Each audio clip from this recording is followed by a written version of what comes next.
You have heard about three important plans in relation to one delta, a delta that is the West Coast's largest estuary.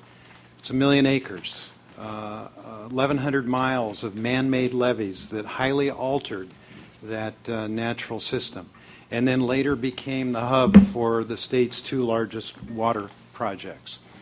There is a crisis that exists in the delta. And it's evident on many levels for many reasons. We are here, we exist, to try and help solve some of those problems. You've heard three examples of cooperative activities that are underway that are attempting to try and solve some of the problems. And you've heard the role of science and the desire from the Stewardship Council's Delta Science Plan to try and unite agency activities and science activities around a comprehensive set of solutions. So that brings us to the conclusion of this meeting, file item number 5. I want to borrow from a phrase that was mentioned earlier and retitle file item 5 to Taking Action Now. If it is our sincere desire as agency leaders representing, I was just doing the math, there's probably tens of thousands of employees represented by the agencies seated around this table that work hard every day to do the things that each of the agencies is tasked to do. It's our responsibility as leaders to help guide that activity. And from the standpoint of how do we align ourselves, as Jared has pointed out, around an agreement for certain actions that will likely lead to solving some of the funding problems. Apart from that agreement, it is unlikely that we'll find much in the way of funding. So I want to provide this forum the opportunity now to highlight actions that you think are ready for activity. We have at our disposal the ability to create work groups if you would like to identify a particular issue that needs follow-up in that manner.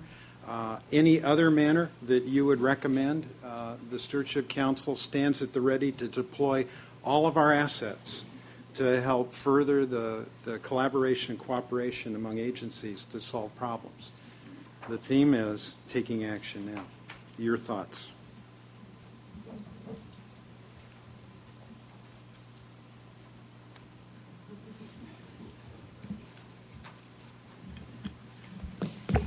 Mr. Chairman? Yes. In my notes, I indicated, or I have in my notes, a few topics, and I'm sure you have them too. One is the financial component, which I think drives what we're going to be able to do. I've certainly mentioned aquatic weeds. Would like to see that on the agenda. We heard levees. We heard habitat restoration. We heard the concept of adaptive management. Not only how do we define it, but how do we implement it? And I would add to the concern about adaptive management and uncertainty is maybe the comfort level is defining the level of uncertainty that is acceptable to move forward. There's always going to be uncertainty, which is why we have adaptive management, but maybe we can define the degree of uncertainty in order to move forward. But we also discussed water storage, and I think that's extremely important. I think an anchor, if you will, to the way we can comprehensively address water needs within the state of California. But I think we also need to consider recycling or other ways that we actually create water. It's not just capturing it when we have it in the natural environment, but how are we going to actually create more water and use that wisely. So I would like to add that to the dialogue and discussion as we move forward. Thank you. Okay, Mary, thank you. Yes, Jared? Is this on? Yeah. Yes. When Mark and I met to talk about the drought, I harken back to the energy crisis in 2000. Everyone understood the energy crisis. Everyone understood what their role was. And afterwards, people were willing to pay for transmission. They're willing to have new solar and natural gas power plants sited because they were going to be part of a solution. And so my recommendation for a future or action right now is the communication about how we can express what we currently agree rather than what we don't agree on. I think science is being used in this context much like it is in climate change, which is the science is pretty certain in both cases. The folks that don't want it to be certain just drum up science on their side to say there's a lot less certainty than you think, we need to wait till the science is in. So we know a lot, and there's a lot of action that could be taken, but we haven't brought the public along with us. So how your council, Mr. Chair, thinks about communicating that is going to be key to getting enough people to vote for the bond. And it's going to take a few years prior to that happening to get the public engaged on what is the problem, what are we going to do to fix it. And as Mary just pointed out, the next large increment of water supply is not coming from anywhere but conservation and efficiency and recycling. And so how we bring that together so that people can feel that they're part of a solution and a statewide solution. Depending where you go in the state today, people say, we're okay, we've got a lot of storage. Or in other parts, we've only got months left until we run out. So there's a very big difference on how people perceive this issue depending where they sit. The more we can get a one California view of the solution, that solution also needs to be framed around what the problem is, which I've not ever been pitched on.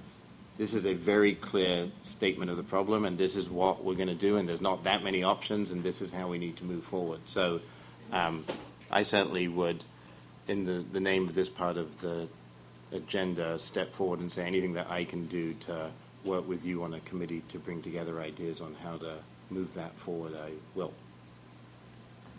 Thank you, Jared. Campbell? Appreciate Jared's comments in looking at the State Water Action Plan and the federal finance strategy. It seems to me that there is a fairly clear articulation and buy-in in general about the components of what we need to do. It seems to me that this group in particular would be very valuable in trying to work to come to collective voice on what are the highest priorities, how do we spend the available money, the limited money, effectively to implement those plans. I know that we have the Integrated Regional Water Management Program that's expected to implement a lot, but that needs to have additional tools provided. We need to better help the communities better define what coordination and integration means, and then we need to think about how we work across those regions as well, because in essence, we almost set up silos that I think are an issue. And I think this group can also help to review and even provide input on how we're going to demonstrate to the California at large, the legislature, and the public about how we're achieving these objectives. And then also, again, collective voice for what it's going to take financially to achieve the objectives in total, and where we are relative to that, and what are our opportunities to finance those things. So it really, I think this group can be a real strong voice, given who we have sitting around the table, for those needs, to educate the public, to find the priorities, and help figure out how we move limited funds very strategically to where we can implement these programs.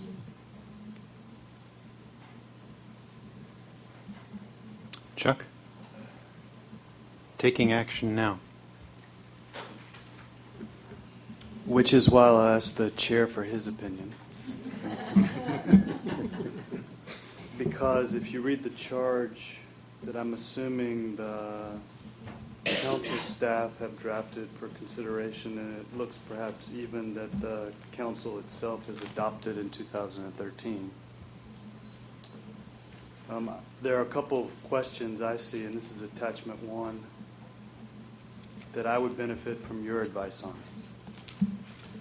So the charge says this committee will serve as a forum. So I'm curious what you're thinking on frequency. We get together once a year. We get together once a week. I do think that this level of dialogue is an important aspect. The charge says discuss, consider, and orchestrate timely and orderly implementation of actions. So my second question to you is, like, what do you think will foster us defining what actions means for us collectively? Then it says this committee is going to interact with your council. I'm hoping the answer to the question, who is going to do that, is the chair. But I'd be curious if the expectation is you also see a role for individual members here or the committee itself to be dialoguing with your council. And as I read the charge, you, Chair, have a fair amount of authority for the agenda setting for our actual discussions. So you must have some hope for how you want to frame up our constitution, if you will, for our next engagement. Okay, thanks.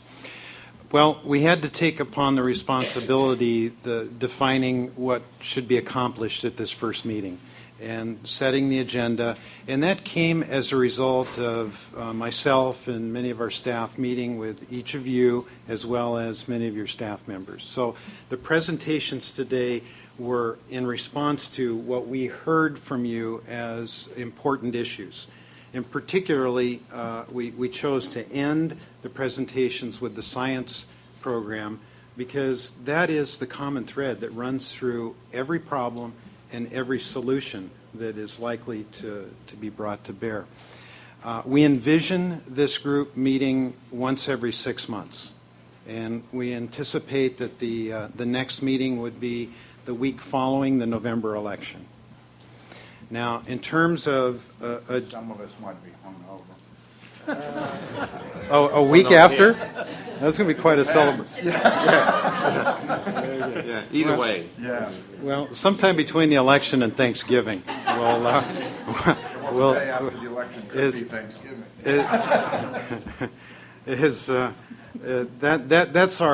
That's our estimate, but it really resides with each one of you to dictate how you want to use this. As I mentioned in my opening comments, this was prescribed for us by the legislature, wisely so. It's an important convening of the right agencies to communicate, to make sure that we're working together in a cooperative effort. But we need to identify the issues that we want to tackle. And I don't think we can take on much more than 2 or 3 items.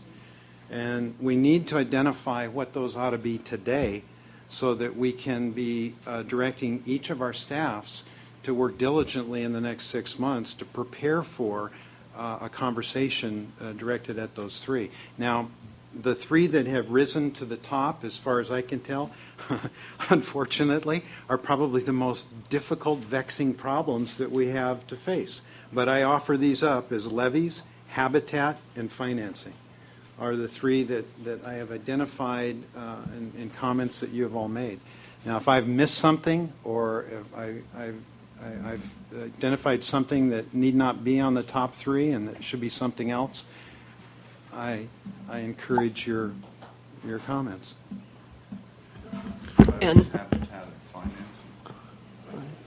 And presumably, by us getting together in 6 months, that means our staffs and other workshops and things where we would be engaged over the next 6 months leading up to that. Yeah. Yeah, and I get one more question you had, Chuck, in terms of the individual responsibilities of the members around here. I expect that in the interim periods between the times we meet, it'll be largely a staff-driven and agency head-monitored process. I don't expect to see many of you coming to visit with the Delta Stewardship Council at our monthly meetings, but we will use those monthly meetings to highlight perhaps progress on things that we identify around this table that need work for progress reports and things as such. Do your excellent sound people still bring candy to those meetings? Guys, you bring candy? Yeah, we'll do. Yeah, okay. Candy's coming. Yes. a few random things, but I think I appreciate the list of the top three. And I just remind that everything sort of, in some ways, has to fall into the category of the dual co-equal goals, and just remember that those are the charges that came out of the legislature to move ahead.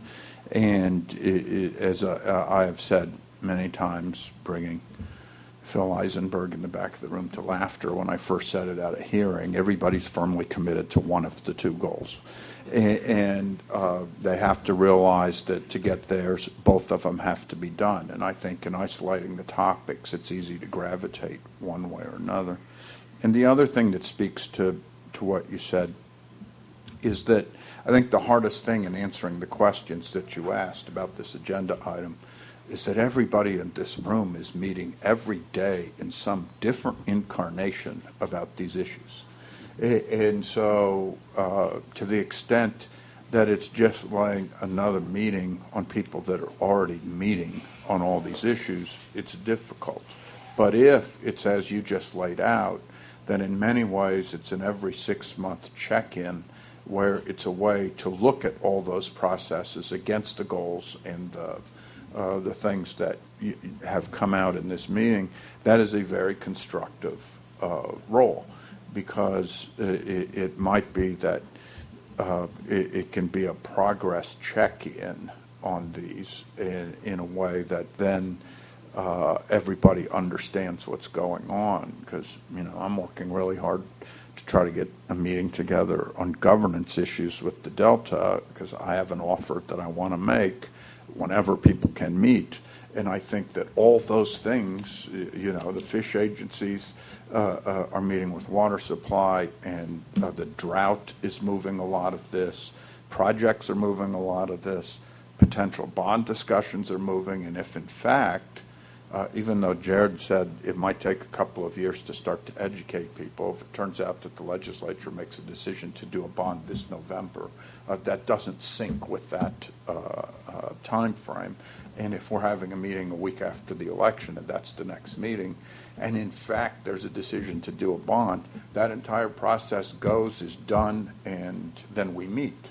So there are lots of different just issues that are very practical. I don't think they mitigate for anything that's different than what you said, but there just has to be an awareness that all that is going on, and what is the best way to try to involve and influence and make sure that everything is coordinated in a good way. Randy, if I could just add to what the Secretary said, it seems to me that there are mega policy issues that this body should be involved in, such as the new paradigm on financing, or some of these other high-level discussions on how do we quantify risk and uncertainty and so on. But then there's a lower level of kind of implementation things that we're working with your staff on a daily basis, such as in the flood area, if the board is going to be expected to permit encroachments, for example, and all the levee work that have to be done, those encroachments have to be done in accordance with the core standards in Title 23 and so on. I'm not sure those kinds of implementation processes need to rise to the level of this group. So I think you need to separate kind of ongoing implementation tasks from these mega policy issues, and just assume that those other things will be done as a matter of course of business, I would think. So, Bill, in your opinion, what are those mega policy issues? Well, the one is in financing. And I don't think as I said, the response I've gotten so far as to what I should say at this meeting is we want more state money for levies, and it ought to come from the state.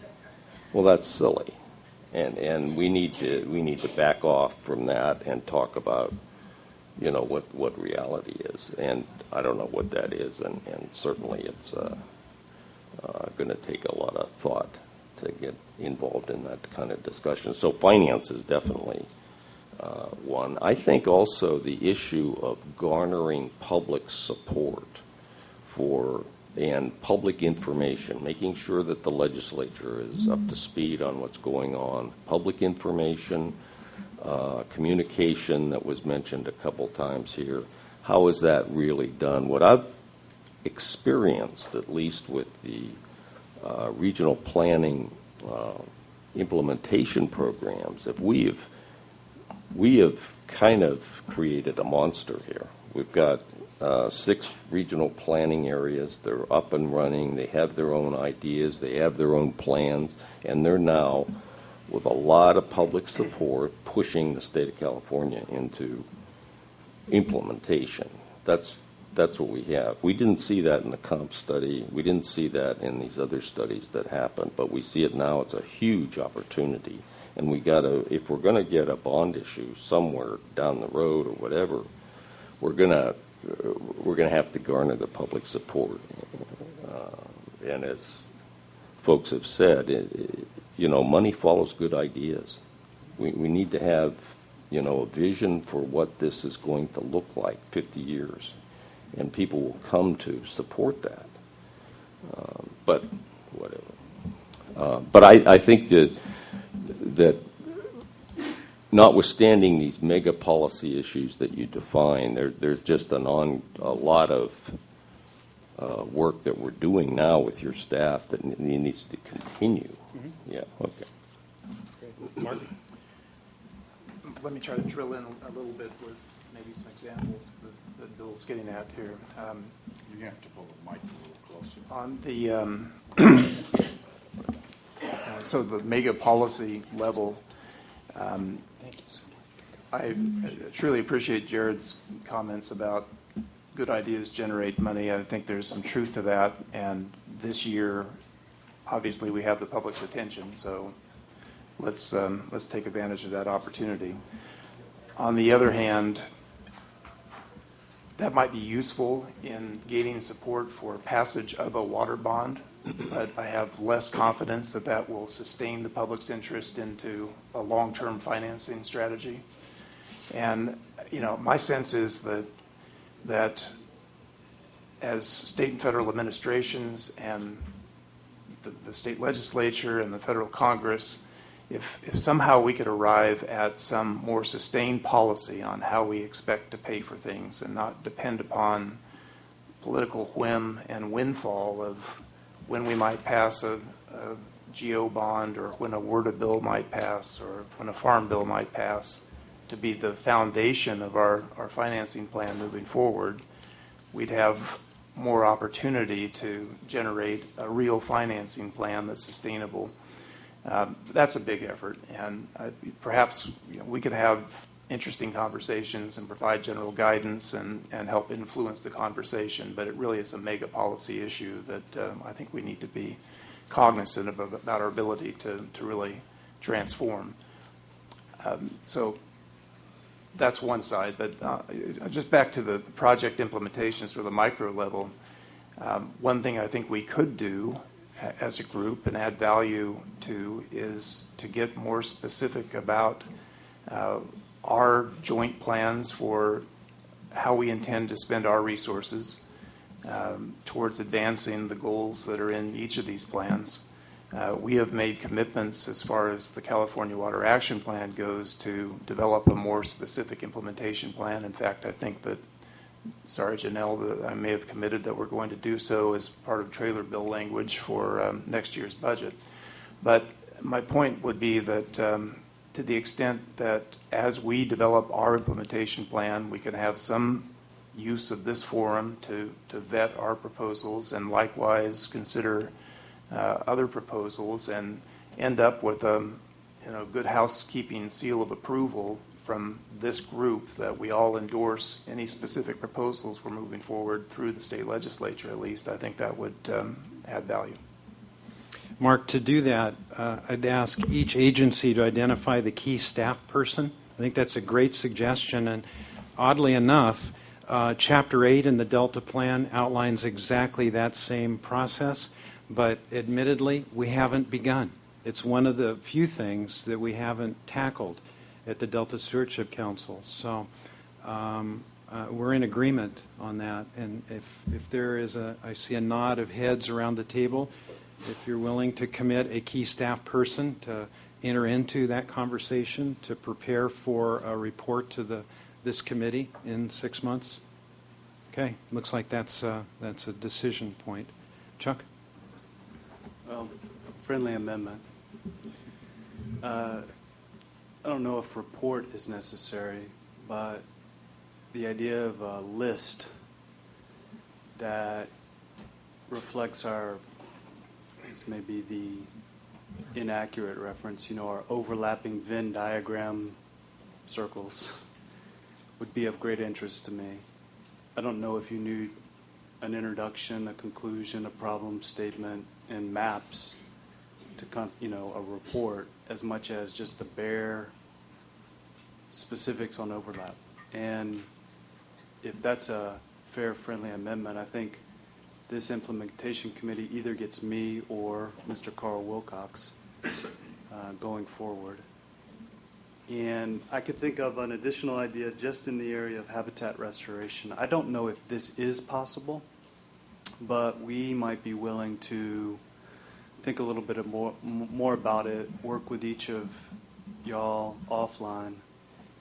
It could be the case between now and November, there's either a proposed restoration project through some great portion of the permitting pipeline, or one just beginning that actually is in our overlapping Venn diagram anyway, but will face substantial permitting coordination in order to get it done.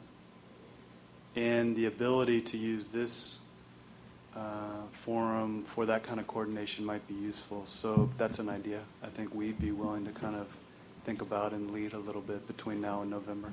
Good. Well, and just to tag on before you recognize Will, I think there's 5 agencies, including the Resources Agency, that are within the Resources Agency that are in this table. And I think we just need to have a discussion of who the best one or ones are to participate rather than having everybody there. And I am not going to risk somebody's resignation or a call for mine by designating somebody without having some consultation that's outside of a public meeting. Fair enough. And although if somebody was on my shit list, I'd be designating them right now. Well, nobody was offered, so that's a good sign. Friendly amendment accepted to streamline the process in regards to financing, and your suggestion to enter into discussion about permitting and restoration is accepted. Will, I think you got a response to that. By the way, again, welcome. Thank you for coming. Yeah, thank you, Mr. Chairman.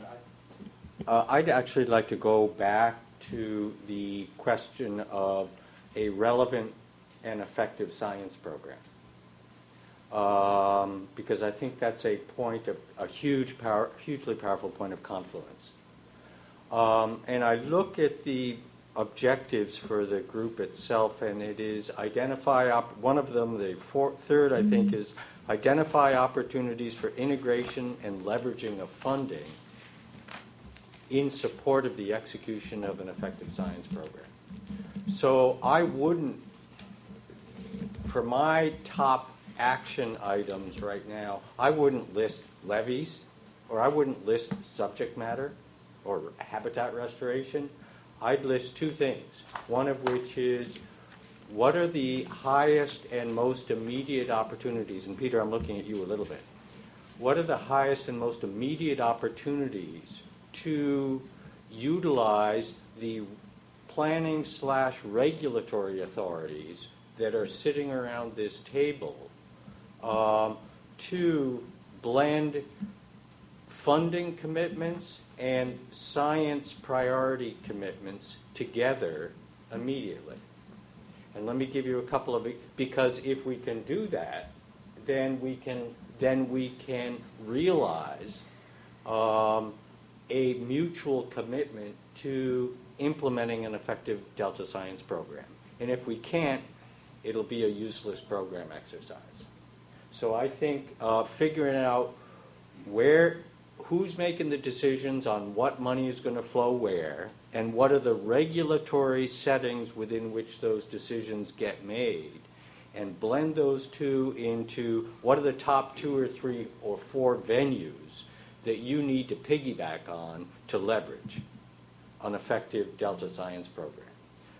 We, for instance, and this is just a for instance, the federal agencies will be 2 examples. One of which is later on today we are going to be rolling out a 2014 drought program. What's the relevance of that in part? Well, the relevance of that is that 6 of the highly relevant federal and state agencies voluntarily decided to get their act together and figure out a mutual commitment to a program of operations and activities in 2014 that all of us will execute in common using our regulatory authorities and our funding capabilities and our staff. And that is pretty powerful, and it is going to happen. And it's going to happen because we made that decision to mutually identify that common place where we have an interest in a common execution of a program. That's one example. Another example is, for instance, I'm sure the Water Board has got some very significant water quality planning work that it must do and it will do with a science and monitoring program associated with it. The federal and state fishery agencies are going to be redoing our mega biops that are decadal long for how to operate the projects. And they, in turn, will have significant monitoring and science components that will get funded. And the operating agencies themselves are making very specific funding decisions this year, next year, on what kind of science and monitoring to invest in. So, Peter, what I would say is the top priority is figure out what the highest value opportunities are and venues to leverage common commitments and funding to an effective science program. Peter, that sounds like a great suggestion. Can we count on you to follow up with each of the relevant agencies to define what that is? Yeah, I think that is just a terrific example. It's sort of road testing, show we can actually do this. Right. So you get things out of reports and show that this is done. I'd also like to just build on that a little bit, particularly you being aware of some of the activities, for example, that NIMS has done up in the Columbia Basin. Yes. I think that what happens, and I go to a totally different branch of science, you've probably seen the last few days the discovery of gravity waves. When that program started 20 years ago, it was a hypothesis, some really theoretical thing that had no relevance whatsoever. So how did that get funded through Congress to the tune of hundreds of millions of dollars? The answer is the physics community stepped up with one voice and said, this is the biggest challenge to our fundamental understanding of the universe. And they were able to convince. So I think perhaps doing 2 things. One, being able to speak with a single voice so that it isn't just the funding you have right now that may contribute to this, but it opens the door for many other funding opportunities. And science can do this, I think, better than any other things that you're trying to fund right now, the private foundations, the NSF. But we need to explain what we want people to write proposals to. So I think that's an absolutely excellent idea if the other directors would like to see that. Let's pick 1 or 2 and let's make it work and communicate those results. Make sure your eyes are not bigger than your stomach. Keep it doable. I think we should have a presentation on the gravity wave thing. Yeah. Gordon, and then Secretary Ross. One thing we haven't spoken about today is groundwater, and it, of course, touches on storage and a lot of other important issues. And the administration has a proposal for legislation this year that is built around the notion of empowering locals to do a better job getting sustainable groundwater management in place. 6 months from now, the legislation will either be there or not be there in some sort of form, and it might be a good idea to take stock of where we are, and if there is legislation to see how our agencies' resources and efforts can be aligned to complement the local agencies in their efforts. Okay, we will include that at the next meeting. Secretary Ross, welcome. Thank you. As a person Red button down. Red button. See, I wasn't here in the beginning. Red button down. You didn't leave me a note, Sandy. So as the person who's at the table without any money and any statutory authority, I'm always happy to weigh in. But I want to reinforce that there is a complete lack of understanding and, more importantly, a lack of appreciation of this whole drought management approach. And to be able to bring it as something real and tangible to people as the first exercise of building the trust and being able to take on the next step and the next step and the next step, I think is absolutely critical to public understanding and public buy-in and public support. And it also can be one way of making what happens in the Delta important and relevant to people everywhere in the state. You know, we all can relate as Californians to the beauty and the spectacular wonder of Yosemite, as an example. And we don't have that same understanding, appreciation, or relevant to my life what the Delta means to every Californian. And being able to show how we are making government and science work better around something that absolutely is critical to every Californian is an opportunity we have now, and to be able to make that real and to have the science as the common thread that's helped make that happen, I think is an area that is well worth the time and the exercise that we would go through. Thank you. I have no money or statutory authority, but I support the law. But you had good thoughts, and I'm going to let that stand as the concluding remarks. I think the level of cooperation has been unprecedented, and the Brown administration, the Obama administration get high credit for reacting to the crisis that we're facing in this drought, the most severe drought that California has ever faced. And who knows when it's going to end. So that level of intensity needs to continue.